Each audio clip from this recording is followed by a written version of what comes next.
Peter Obi's emergence is good omen for APC and a minus for PDP. Well, that is coming from Ganduje, the governor of Kano State. Thank you very much for joining us. It's a serious matter on ONIF TV. This one made me laugh anyway, because when you go by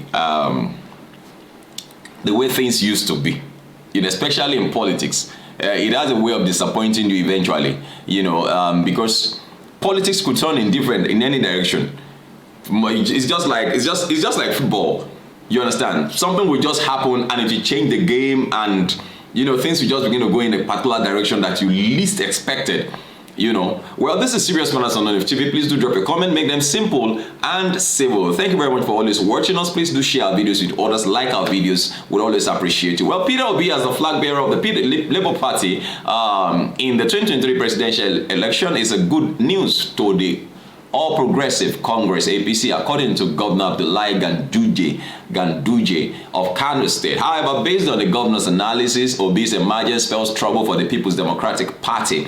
The APC stalwart, who made a live appearance on Channels Television's Politics Today on Monday evening, described Obi's candidature as a good omen for his party. Our major contender is the PDP, he said. That means they don't even see Labour Party as a threat, because that was the way PDP, was looking at APC then in 2015. I hope you remember. That was the way they were looking at them. There's nothing these ones can do. And look at what happened. Well, he now went forward to say in his analysis, he said, what is our political investment in the Southeast?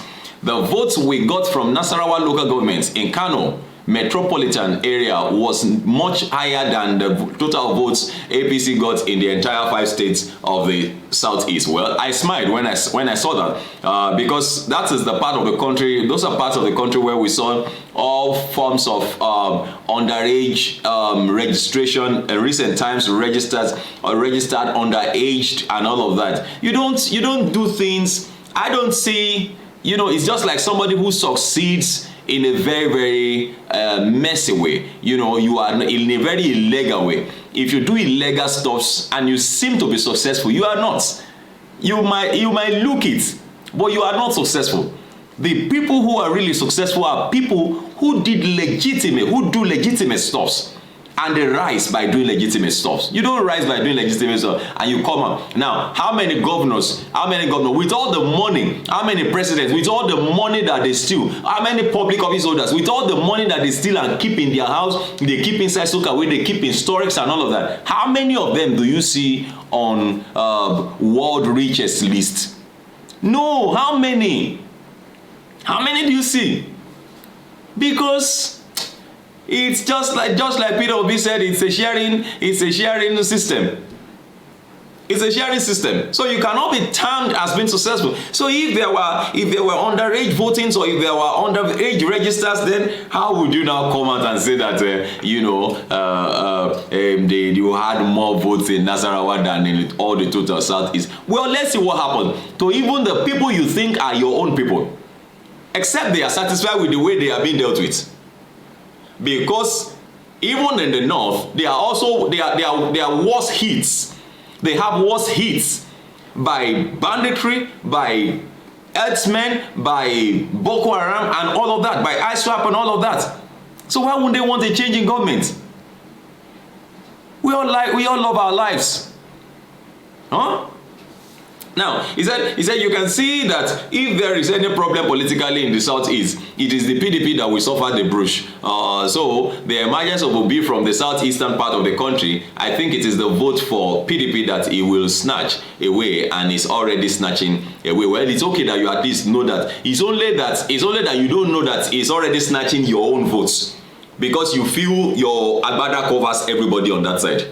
You feel that Agbada covers everybody. Agbada know they cover people. People eye don't they open. Even Northerners, their eye don't they open. Their eyes don't they open. You can't cover anybody with Agbada again. No.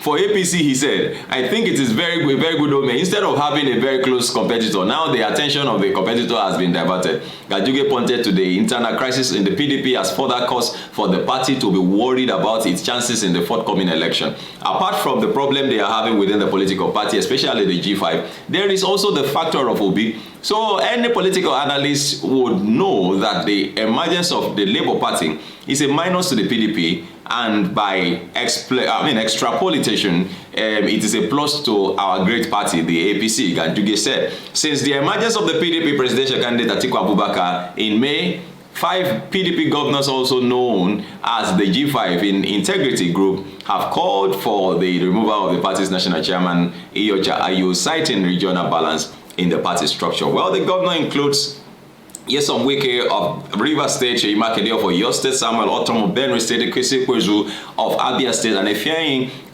Ugo Anye of Enugu. Well, I think Ganduje should have focused more on his party, you understand, than becoming a political analyst of other parties. Well, you see, you know what? I don't have issues with this analysis, because you have done well by recognizing that there is a third force. There is a third force, and I will round up by saying this: the Yorubas have a saying, "One igite yoba fojú re náà, oni nǹkan tó máa ń ṣe fún yàn." You understand? O máa ń gbé ni ṣánlẹ̀ ni. You say, it won't fall me down, it won't fall me down, and you now want to, it will fall you down. It will fall you down. What you least expected to happen will eventually happen, and not for bad, for good, because Nigeria must change. We want a change. We want a change. We asked for one in 2015. The one we got was from prepan to fire. Now that we have an opportunity again to take another one, nobody will force anybody on Nigerians. So I tell you, nobody will force anybody on Nigerians. And I believe God in support of Nigerians. He created us, and he doesn't hate us. He loves us. He wants the best for us. We are supposed to be the best in the whole world. We have everything. We have everything. Unfortunately, leadership, terrible. Well, please do share this video with others. Like our videos, drop your comment, make them simple and simple. Thank you very much for watching. My name once again is Olukunle Abraham. Please do enjoy the rest of your day. Bye-bye.